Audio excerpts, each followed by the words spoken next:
ଜୟ ଶ୍ରୀ ଜଗନ୍ନାଥ ଭାଇ ମାନେ ସର୍ବପ୍ରଥମ ଗୁରୁଦେବ ଗଣପତି ମୁଁ ଜଗଦମ୍ବାଙ୍କୁ ପ୍ରଣାମ କରି ଆଜି ଆମେ ଆମର ଆଷ୍ଟ୍ରୋ ସେସନକୁ ଆଗକୁ ବଢେଇବା। ଆଷ୍ଟ୍ରୋ ସେସନ କ୍ରମରେ ବଢିବା। ଆଜି ଆମ ରାହୁ ମହାରାଜଙ୍କର ବହୁତ ସାରା ଭିଡିଓ ଆମେ କରିଛେ। ଏବେ ଆଉ ଗୋଟେ ଭିଡିଓ ରହିବ, ଏଇଟା ଗୋଟେ ସ୍ପେଶାଲ ଏଇଥିପାଇଁ ରହିବ ଯେ ଆମେ ତାର କ୍ୟାରେକ୍ଟରିଷ୍ଟିକ୍ସ ବା ନୈସର୍ଗିକ ଗୁଣ ତାଙ୍କର ଆମେ ବୁଝିବାକୁ ଚେଷ୍ଟା କରିବା। କଣ କଣ ତାଙ୍କର ଗୁଣ ଅଛି, ଦେଖିବାକୁ କେମିତିଆ, କଣ ପାଇଁ ଇଏ। ଆମେ ସମସ୍ତେ ଜାଣିଛେ ସମୁଦ୍ର ମନ୍ଥନ ସମୟରେ ଭଗବାନ ନାରାୟଣ ଯେତେବେଳେ ସୌରଭାନୁ ରାକ୍ଷସକୁ ଦେଖିଦେଲେ ଯେ ସେ ଅମୃତ ଛଳନାରେ ପିଇ ଦଉଛନ୍ତି, ସାଙ୍ଗେ ସାଙ୍ଗେ ସୁଦର୍ଶନ ଚକ୍ରକୁ ଆବାହନ କରିକି ତାର ବେକ କାଟିଦେଲେ। ତାର ମୁଣ୍ଡ ପାର୍ଟ ଟା ରହିଗଲା, ଯେହେତୁ ସେ ଅମୃତ ପିଇ ଦେଇଥିଲା। ତାର ମୁଣ୍ଡ ପାର୍ଟ ଟା ରହିଗଲା ରାହୁ, ଆଉ ତାର ଗଣ୍ଡି ପାର୍ଟ ଟା ରହିଗଲା କେତୁ। ଆମେ ଅଲରେଡି କେତୁକୁ କଭର କରିଦେଇଛେ, ବର୍ତ୍ତମାନ ରାହୁକୁ କଭର କରିବା। ଆଉ ସମସ୍ତେ ଜାଣନ୍ତି ଯେ ରାହୁ ମହାରାଜ ହଉଛନ୍ତି ପାୱାରଫୁଲ ଗ୍ରହ, ବହୁତ ହି ପାୱାରଫୁଲ ଗ୍ରହ। ତାଙ୍କୁ ଫରାସରି ଆଷ୍ଟ୍ରୋଲୋଜିରେ ଜଣା ମାନେ ଗ୍ରହ ହିସାବରେ କାଉଣ୍ଟ କରାଯାଇନି, ତାଙ୍କୁ ଛାୟା ଗ୍ରହ ହିସାବରେ କାଉଣ୍ଟ କରାଯାଇଛି। ଏବଂ ତାଙ୍କୁ ଚନ୍ଦ୍ରର ନର୍ଥ ନୋଡ ବୋଲି କୁହାଯାଏ। North node in that context, ଚନ୍ଦ୍ରର ଉପର ଭାଗରେ ଯୋଉ ଅଂଶଟା ଅଛି ଯୋଉଠି କିରଣ ପଡେନି, ସେଇ ଜାଗାଟାକୁ ତାଙ୍କୁ କୁହାଯାଏ। ସେ ଟିଲ୍ଟ ହେଇକି ରହିଥାନ୍ତି। ଏବଂ ସବୁଠୁ ଇମ୍ପୋର୍ଟାଣ୍ଟ କଥା ହେଲା କି ଆ, ଶାସ୍ତ୍ର କହେ ରାହୁ ମହାରାଜ ହଉଛନ୍ତି ଦୀର୍ଘ ଶରୀର, ନୀଳ ରଙ୍ଗ ବିଶିଷ୍ଟ। ଠିକ ଅଛି। ଆଙ୍କର ମ୍ଲେଚ୍ଛ ଜାତି ଏବଂ ୟାଙ୍କ ଶରୀରରେ ସଦା ସର୍ବଦା କାଛୁ କୁଣ୍ଡିଆ ରୋଗ ହେଇଥାଏ। ଇଏ ଅଧାର୍ମିକ ହେଇଥାନ୍ତି ଏବଂ ପାଖଣ୍ଡମତି ହେଇଥାନ୍ତି। ୟାଙ୍କୁ ସବୁବେଳେ ହେକୁଟି ଆସୁଥାଏ ଏବଂ ଇଏ ସଦା ସର୍ବଦା ମିଛ ହିଁ କହନ୍ତି। ଇଏ କପଟି ହେଇଥାନ୍ତି, ୟାଙ୍କୁ କୁଷ୍ଠ ରୋଗ ହେଇଥାଏ, ଇଏ ବୁଦ୍ଧିହୀନ ହେଇଥାନ୍ତି ଏବଂ ସଦା ସର୍ବଦା ଅନ୍ୟର ନିନ୍ଦା କରନ୍ତି ବା ଅନ୍ୟର ଇନଫରମେସନ ରଖିବାକୁ ପସନ୍ଦ କରନ୍ତି। କ୍ଲିୟର? ହୁଁ। ଏଇଟା ହେଲା ତାଙ୍କର ନୈସର୍ଗିକ ଗୁଣ। ନୈସର୍ଗିକ ଗୁଣ ମାନେ ରାହୁ ମହାରାଜ ହିଁ ଏମିତିଆ। ଠିକ ଅଛି। ପୁରୁଣା କପଡା କାହିଁକି ପିନ୍ଧିବା କଥା ନୁହଁ। ଘରେ ଯୋଉ କହନ୍ତି ପୁରୁଣା କପଡା ପିନ୍ଧନା, କାରଣ ସେ ପୁରୁଣା କପଡା ଉପରେ ରାହୁ ମହାରାଜଙ୍କର ଆଧିପତ୍ୟ ଥାଏ। ତୁମେ ଯଦି ସଦା ସର୍ବଦା ପୁରୁଣା କପଡା ପିନ୍ଧିକି ଯିବ, ତାହେଲେ ରାହୁ ମହାରାଜଙ୍କ ଉପରେ ଜୀର୍ଣ୍ଣ କପଡା ପିନ୍ଧିବ, ତାହେଲେ ସେଟା ରାହୁ ମହାରାଜଙ୍କର ସଂକେତ ଏବଂ this is not a good sign as far ଆଜ ଇଏ ଇଜ କନସର୍ନ। ତେଣୁ କୌଣସି ପୁରୁଣା କପଡା ଯେତେବେଳେ କପଡା ପୁରୁଣା ହେଇଗଲା ତାକୁ ଫିଙ୍ଗିଦବା ଉଚିତ, ତାକୁ ପିନ୍ଧିବା କଥା ନୁହଁ। ଠିକ ଅଛି। ନୂଆ କପଡା ପିନ୍ଧିବା ଉଚିତ। ଏତିକି ହେଲା କଥା। ବର୍ତ୍ତମାନ ଆମେ ତାର ନୈସର୍ଗିକ କାରକ ତତ୍ତ୍ୱ ବିଷୟରେ ଜାଣିବା। ନୈସର୍ଗିକ କାରକ ତତ୍ତ୍ୱ କଣ ଭାଇ? ନୈସର୍ଗିକ କାରକ ତତ୍ତ୍ୱ ହେଲା କି ରାହୁ ମହାରାଜଙ୍କର ଏତିକି ସବୁ ଗୁଣ ତ ଶୁଣିଦେଲ, କେତେ ସୁନ୍ଦର ସୁନ୍ଦର ଗୁଣ ରଖିଥାନ୍ତି। ରାହୁ ମହାରାଜ କେବେ ପଜିଟିଭ ହେଇନଥାନ୍ତି, କାରଣ ସେ ନୈସର୍ଗିକ ପାପ ଗ୍ରହ ହିଁ ଅଟନ୍ତି। ଯୋଉ ଭାବରେ ରାହୁ ମହାରାଜ ବସିବେ, ଦିଟା ୱାର୍ଡ ରାହୁ ମହାରାଜଙ୍କ ପାଇଁ ମନେ ରଖିଦେଇଥିବେ, ଜୀବନ ସାରା ପାଇଁ କେବେ ଭୁଲିବନି। ସେ ସବୁ କିଛି ଦେଖିବାକୁ ପସନ୍ଦ କରନ୍ତି ଏବଂ ସମସ୍ତଙ୍କ ଇନଫରମେସନ ରଖିବାକୁ ପସନ୍ଦ କରନ୍ତି। ତେଣୁ ଏ ସଂସାରରେ ଯେତିକ ଡିଜିଟାଲ ଜିନିଷ ଦେଖୁଛ, ଇଣ୍ଟରନେଟ ଦେଖୁଛ, ଯେତିକ ସବୁ ମୋବାଇଲ ଦେଖୁଛ, ଯେତିକ ସବୁ ଟେକ୍ନୋଲୋଜି ଦେଖୁଛ, ସେଗୁଡା ସବୁ ରାହୁ ମହାରାଜଙ୍କ ଅଣ୍ଡରରେ ଆସନ୍ତି। କିନ୍ତୁ ସେ ଟେକ୍ନୋଲୋଜିରେ ଯୋଉ ଚିପ୍ ୟୁଜ ହୁଏ, ଚିପ୍ ମାନେ ବ୍ଲୁ ଚିପ୍ ୟୁଜ ହୁଏ, ସେ ଟେକ୍ନୋଲୋଜିରେ ଯୋଉ ଜିନିଷ ୟୁଜ ହୁଏ କଣ ମାନେ କଣ ସେଟା କହନ୍ତି, ଅ, ତା ଭିତରର କାରକର ଜିନିଷ, ସେଗୁଡା ସବୁ କେତୁ ମହାରାଜଙ୍କ ଅଣ୍ଡରରେ ଥାଏ। ଯୋଉ ଡୋମେନ ଦେଖାଯାଏନି ସେଟା କେତୁ ମହାରାଜଙ୍କର, ଯୋଉ ଡୋମେନ ନ ଦେଖାଯାଏ, ଯୋଉମାନେ ଦେଖାଯାଏନି ସେଇଟା କେତୁ ମହାରାଜଙ୍କର, ଯୋଉ ଡୋମେନ ଦେଖାଯାଏ ସେଟା ହଉଛି ରାହୁ ମହାରାଜ। ଯୋଉମାନେ ଦେଖାଯାଏ ମାନେ ଯୋଉଠି ରାହୁ ମହାରାଜ ବସିବେ, ସେ ଜାଗାଟାକୁ ତମ ସେ ଭାବଟାକୁ ତମ କୁଣ୍ଡଳୀରେ ଯେତେ ଚାହିଁଲେ ବି ଲୁଚେଇ ପାରିବନି। ଯୋଉ ଗ୍ରହ ସହିତ ରାହୁ ମହାରାଜ ବସିବେ, ସେଇ ଡୋମେନ ଟାକୁ ତୁମେ ଲୁଚେଇ ପାରିବ ନାହିଁ। ଧର କାହାର ରାହୁ ମହାରାଜ ଜୁପିଟର ସହିତ ବସିଲେ, ତାହେଲେ ତୁମେ ତମ ଜ୍ଞାନ ତା ଚାହିଁଲେ ବି ଜନମାନଙ୍କରୁ ଛୁପିକି ରଖିପାରିବ ନାହିଁ। ଯଦି କୋଉଠି ରାହୁ ମହାରାଜ ସନ୍ ସହିତ ବସିଲେ, ସେଇଠି ଗୋଟେ ବହୁତ ବଡ ପ୍ରୋବ୍ଲେମ ଆସେ, ତାକୁ କୁହାଯାଏ ଗ୍ରହଣ ଯୋଗ। ଏ ଯୁଗରେ ଜନ୍ମିତ ଲୋକମାନଙ୍କର ମାକ୍ସିମମ୍ ଟାଇମରେ ଦେଖାଯାଏ, ଏମିତି ନାହିଁ କି ସନ୍ ମହାରାଜଙ୍କ ସହିତ ସବୁବେଳେ ପ୍ରୋବ୍ଲେମ ଫେସ୍ କରିବ ନାହିଁ। ଏମିତି ବହୁତ ସାରା ଚାର୍ଟରେ ଦେଖା ହେଇଛି ଯେ ସନ୍ ରାହୁ ମହାରାଜଙ୍କ ସହିତ ବସିକି ମଧ୍ୟ କୌଣସି ପ୍ରକାର କାହାକୁ ପ୍ରୋବ୍ଲେମ ହେଇନାହିଁ ଏବଂ ସେମାନେ ବହୁତ ମାତ୍ରାରେ ଉନ୍ନତି କରିଛନ୍ତି। କିନ୍ତୁ ଜେନେରାଲ ଦେଖାଯାଏ ଯେତେବେଳେ ସନ୍ ଆଉ ରାହୁ ଗୋଟେ ଜାଗାରେ ବସିଯାନ୍ତି, ସେ ଲୋକକୁ ବହୁତ ହି ଷ୍ଟ୍ରଗଲ କରିବାକୁ ପଡେ। ଏବଂ ତାର ବାପା ସହିତ ତାର ରିଲେସନସିପ ତିଷ୍ଟେନି ଏବଂ ସନ୍ ରାହୁର ଜ୍ୟୋତିରେ ଜେନେରାଲି ଲୋକମାନଙ୍କୁ ହାର୍ଟ ଡିଜିଜ ହୁଏ। ହାର୍ଟ ଆଟାକ୍ ହବାର ମ୍ୟାକ୍ସିମମ୍ ସମ୍ଭାବନା ଥାଏ ଯେତେବେଳେ ଯଦି ସନ୍ ଆଉ ରାହୁ ତାର ଜ୍ୟୋତିରେ ଅଛନ୍ତି, ବା ସନ୍ ଆଉ ରାହୁ ତ୍ରିକୋଣରେ ଅଛନ୍ତି, 1, 5, 9 ବା ଟ୍ରାଇନରେ ଅଛନ୍ତି। ଏବଂ ଏଇଟା ମ୍ୟାକ୍ସିମମ୍ ଦେଖାଯାଏ ସେମାନେ ସନ୍ ରାହୁ ଜ୍ୟୋତିର ଲୋକମାନେ ହାର୍ଟ ଆଟାକରେ ଯିବାର। ଦ୍ୱିତୀୟ କଥା, ରାହୁ ମହାରାଜ ହଉଛନ୍ତି ଅବଜର୍ଭେସନ। ତୁମେ ଯେତିକି ସବୁ ଜିନିଷ ଅବଜର୍ଭ କରୁ, ଯାହା ଯାହା ତମେ ପ୍ରକୃତିରେ ଅବଜର୍ଭ କରିକି ତମର ଯୋଉ ଜ୍ଞାନେନ୍ଦ୍ରିୟ ଯୋଉଗୁଡାକ ତମକୁ ରେସ୍ପନ୍ସ ଦଉଛି, ସବୁତିକ ରାହୁ ମହାରାଜ ନଥିଲେ ପସିବୁଲ ହେଇନଥାନ୍ତା। ରାହୁ ମହାରାଜଙ୍କୁ ଯାହା ଦରକାର ବହୁତ ଅଧିକା ଦରକାର। ମାନେ ଧର ଯେତିକି ଆପଣଙ୍କର ପଇସା ହେଲେ ଆପଣ ଚଳିପାରିବେ, ସେତିକି ହେଲା ପରେ ବି ଯଦି କୌଣସି ଲୋକ ଅଧିକା ଚାହୁଁଛି ତାହେଲେ ଜାଣିବେ ଯେ ସେ ରାହୁ ମହାରାଜଙ୍କ ଡୋମେନ ଅଣ୍ଡରରେ ଆସିଛି। ଏବଂ ରାହୁ ମହାରାଜଙ୍କ ଡୋମେନ ରେ ଏମିତି ଭାବରେ ପଶି ଯାଇଛି ଯେ ସିଏ ପୁରା ପୁରି ତା ଦେହରେ ଡିଜଲ୍ଟ ହେଇକି ରହିଛି, ପୁରା ଡିଜଲ୍ଟ ହେଇକି ରହିଛି। ସେ ରାହୁ ମହାରାଜଙ୍କର ଡୋମେନ ଟାକୁ ପୁରା ପୁରି ଆପଣେଇକି ପରମାନନ୍ଦର ସହିତ ବୁଲୁଛି। ଏବଂ ଏଥିରେ କଣ ରାମ ମହାରାଜ ମୁଁ କହିସାରିଲି ଯେ ଜେନେରାଲି ସିଏ ହଉଛନ୍ତି କଣ କଣ ର ପ୍ରତୀକ ନା ଝୁଟ ର ପ୍ରତୀକ ଏବଂ କପଟର ପ୍ରତୀକ ଏବଂ ଅ, ଅଜୀର୍ଣ୍ଣତାର ପ୍ରତୀକ। ଠିକ, ତେଣୁ ରାହୁ ମହାରାଜ ଯୋଉଠି ବସିବେ ସେ ଜାଗାଟାକୁ ତମେ ଲୁଚେଇ ପାରିବନି ଏକରେ। ଦୁଇରେ, ତୁମେ ଯଦି ରାହୁ ମହାରାଜ କୁ ଆଟାଚ ହେଇଯିବ, ତମେ ସେ ଭାବ ସହିତ ଆଟାଚ ହିଁ ସେ ଭାବ ସହିତ ତୁମେ ଏତେ ଆଟାଚ ହେଇଯିବ ଯେ ସେଇ ଭାବ ହିଁ ତମକୁ ପ୍ରୋବ୍ଲେମ ଦବ। ଏତେ ମାତ୍ରା ପ୍ରୋବ୍ଲେମ ଦବ ଯେ କହିବ ବା। ତେଣୁ ଯୋଉଠି ରାମ ମହାରାଜ ବସିଛନ୍ତି ସେ ଜାଗାଟା ପ୍ରତି ସେ ଭାବ ପ୍ରତି ତୁମେ କେତେ ଆଟିଚ୍ୟୁଡ ରଖିବ। କଣ ଧର କାହାର ରାହୁ ମହାରାଜ ବସିଗଲେ ତିନିରେ, ତାହେଲେ ସେ ସାଙ୍ଗମାନଙ୍କ ପ୍ରତି ଏତେ ଆଟାଚ ହେଇଯିବ ଯେ କହିହବାର, ଏବଂ ତାର ପୀଡାର କାରଣ ସାଙ୍ଗମାନେ ହିଁ ପଡିବ। କାରଣ ମଣିଷ ଯୋଉ ଜିନିଷକୁ ବହୁତ ଭଲ ଭାବରେ ହାତରେ ନିଏ, ବହୁତ ଭଲ ଭାବରେ ତାକୁ ଅ, ଆପଣାର କରି ପୀଡାର ସମ୍ଭାବନା ସେଉଠୁ ଅଧିକା ଥାଏ। ସନ୍ନ୍ୟାସୀର କଣ ପୀଡା ଭାଇ? ସନ୍ନ୍ୟାସୀର କିଛି ପୀଡା ହିଁ ନାହିଁ, କାରଣ ତାର କିଛି ହିଁ ଦରକାର ନାହିଁ, ତାର ଭଗବାନ ହିଁ ଦରକାର। କିନ୍ତୁ ଯାହାର ଆକୁମୁଲେସନ କରିବାର ଅଛି, ଯାହାର ବହୁତ ଧନ, ଧର ସେକେଣ୍ଡ ଭାବରେ ରାହୁ ମହାରାଜ ବସିଛନ୍ତି, ବସିଲେ ସେ କହିବ ମତେ ଧନ ଦରକାର, ଧନ ଦରକାର, ଧନ ଦରକାର। ତେଣୁ ଧନ ପ୍ରତି ଏତେ ଭଲ ପାଇବ ଯେ ସେ ଧନ ଦିନ ଗୋଟେ ଛାଡିକି ପଳେଇବ, ସେ ବସି କାନ୍ଦୁଥିବ। ଯେ ଫାଷ୍ଟ ଭାବରେ ରାହୁ ମହାରାଜ ବସିଲେ ସେଠି ସେ କଣ ହବ? ସେ ନିଜ ପ୍ରତି ଏତେ ସେଲ୍ଫ ସେଣ୍ଟର୍ଡ ହେଇଯିବ ଯେ ଦୁନିଆଟା ତାକୁ ଦେଖାଯିବନି। ସେ କହିବ ମୁଁ ହିଁ ମୁଁ ହିଁ ମୁଁ, ଯାହା ସବୁ ସର୍ବତ୍ର ମୁଁ।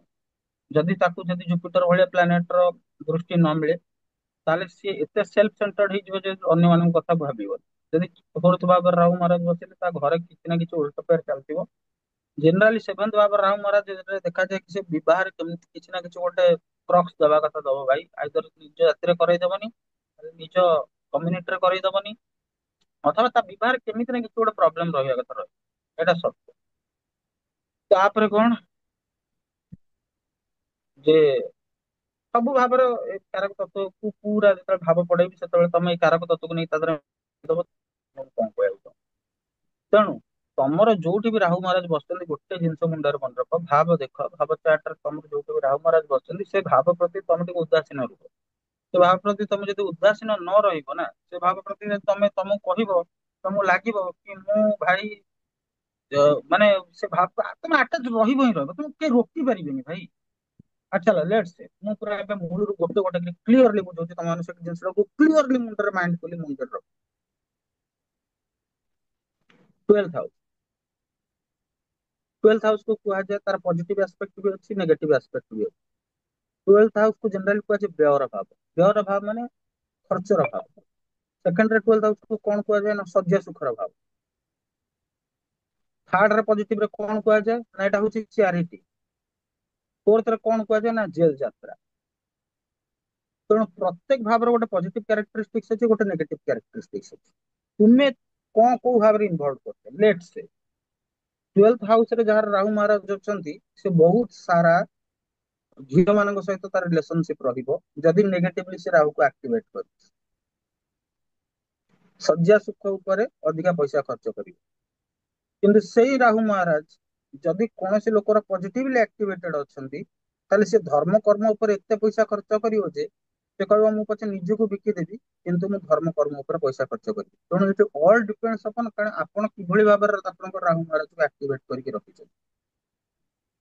ଆପଣ କିଭଳି ଭାବରେ ରାହୁ ମହାରାଜକୁ ଆକ୍ଟିଭେଟ କରିଛନ୍ତି, ସେଟା ଟୋଟାଲ ଆପଣଙ୍କ ଉପରେ ହିଁ ଡିପେଣ୍ଡ କରେ। ତାପରେ ଗୁରୁ କୃପା ଅଛି, ଫାମିଲିଆର ଡିଏନଏ ଅଛି, ବହୁତ ସାରା କଥା ଅଛି। ଏଟା ଥୋଡି ନା ଗୋଟିଏ ଜିନିଷ ଉପରେ ଆମେ ଖାଲି ପ୍ରେଡିକ୍ସନ ଟା ଦେଇଦେବା। ସେମିତି ତ ଦେଇହବନି, କୌଣସି ବି ପ୍ରେଡିକ୍ସନ ଦେଇହବନି, କେବେ ବି ଦେଇହବନି। ଆଷ୍ଟ୍ରୋଲୋଜର ଭଗବାନ ଥୋଡି ନା। ତ ବର୍ତ୍ତମାନ ଇଲେଭେନ୍ଥ ହାଉସକୁ ଆସିବା। ଇଲେଭେନ୍ଥ ହାଉସରେ ରାହୁ ମହାରାଜଙ୍କର ଭାଇ ପ୍ରକୋପ ଏତେ ଯେ ତାର ସାଙ୍ଗ ଏତେ ଥିବେ କହିବା ବାହାରେ, ବହୁତ ହି ଅଧିକା ସାଙ୍ଗ ଥିବେ। ଡିପେଣ୍ଡସ କି ମାର୍କ ମାର୍କ ଦେଖୁନି ତ ସେ ରାହୁକୁ। ସେ ସାଙ୍ଗଙ୍କ ପ୍ରତି ଏତେ ଆଟାଚ ଥିବ ଯେ ତା ସାଙ୍ଗଙ୍କ ପ୍ରତି କିଛି ବି କରିଦବ। ତମେ ଭାବୁଛ କେବଳ 7th ରେ ବସିଲେ 11th ରେ ବସିଲେ ଏଇଆ ହବ? 3 7 11 ଏଟାକୁ ତ୍ରିକୋଣ ବୋଲି ବି କୁହାଯାଏ। ଏଟାକୁ କାମ ତ୍ରିକୋଣ କୁହାଯାଏ। 3 7 11 ରେ ଯୋଉମାନେ ଥାନ୍ତି, ଯୋଉମାନଙ୍କର ରାହୁ, ସେମାନେ ସାଙ୍ଗମାନଙ୍କ ପାଇଁ କିଛି ବି କରିଦେବାର କ୍ଷମତା ରଖିଥାନ୍ତି। କିଛି ବି କରିଦେବେ।